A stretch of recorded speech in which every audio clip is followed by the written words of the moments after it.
Manipur conflict a battle of narratives, situation stable but tense, Army Chief General Upendra Dwivedi. Speaking at the Chanakya Defence Dialogue, 2024, the Army Chief, while tracing the origins of the Manipur conflict, said violence began in May 2023 with a rumor that an Anglo-Kuki centenary gate was being burnt. The Manipur conflict has become a battle of narratives over time, and though the situation in the war-torn state may be stable, it remains tense, Army Chief General Upendra Dwivedi said on Tuesday as he listed the efforts being taken to restore peace in the northeastern state.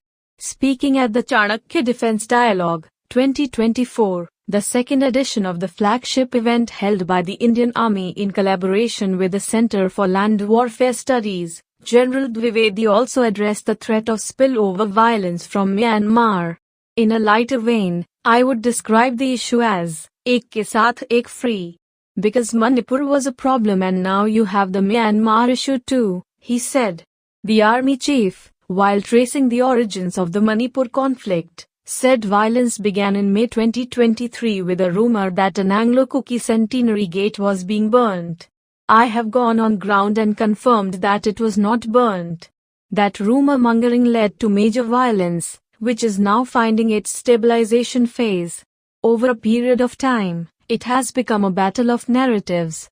Polarisation exists between communities.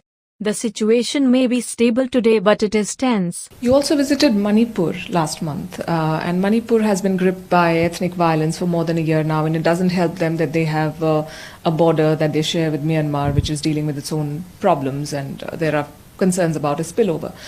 What is your assessment of the ground situation there? In the lighter vein, ek ke saath ek free. Because Manipur was a problem and now you have the Myanmar problem also coming in.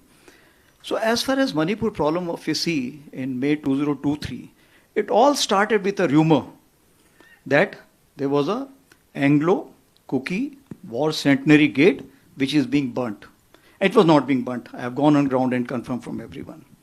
Now that rumour-mongering led to major violence which is still finding its kind of a stabilization phase which has not reached. So what has happened over a period of time? It has become a battle of narratives. There is a polarization between the communities. The situation may be stable today, but it is tensed. Now, what all can be done about it? But before that, what all other things which have happened? What you talked about, internally displaced people, the number reached to 60,000. Of course, with our perseverance now that has come to below 40,000. Similarly, this society has got weaponized to some extent. Why? Because the weapons were looted. That also needs to be seen. The women-led organizations have come up for the defensive purposes. The underground organizations have come up for the defensive purposes. The battle lines are getting hardened. Therefore, what we have done as of now, that firstly we have to be very clear, it has to be whole of nation approach. As far as the Army and Assam Rifle is concerned, we have deployed approximately 126 columns of Army and Assam Rifle combined together in conjunction with so many other stakeholders which are already operating in this state. And we are trying to calm down the situation. We are trying to bring in the trust. We are trying to restore the trust. It will take its own time because when the social cracks or the social fracturing takes place, it takes own time to kind of recover. But what has also happened that we've been able to recover a large number of weapons. Approximately, if I can say that 25% of weapons have already been recovered and double the weapon which are of local kind, that also been recovered. I've also gone and met the ex-servicemen because they are the last bastion of national integration and social harmony. They are advising us how to go about it. We are working closely with them as well as the central administration to look into what are the possible lines of effort which we should go ahead in future. Are there concerns about foreign assistance to certain militant groups from Myanmar? If we retrace the history of Manipur, the issues are very, very complicated. We have to go back to the Kabao Valley and so on and so forth. We'll not talk about it. But what is important, we earlier had something called as Valley-Based Insurgent Groups, VBIGs. From where were they being supported? They were being supported from across. Now, similar kind of allegations is coming for the other groups.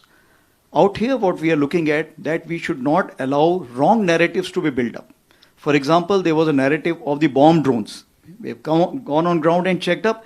There is no bomb drone. There was another wrong narrative which was said 900 anti-national elements have infiltrated. We checked up, there's nothing like that. So if we control that, I think things will be all right. Now what we're talking about, the external support. As far as the external support is concerned, Myanmar is having its own problem. When we are having their own problem, what happens? They also have some people who are getting displaced. When they're getting displaced, where will they go? They will only go to those places which are peaceful and ready to accept them. And that's what is happening in Mizoram and Manipur. So those people who are coming, they are coming unarmed and they are coming for some kind of a shelter. And India, the country we are, we will make sure that they provide the shelter, food and support till the time we can.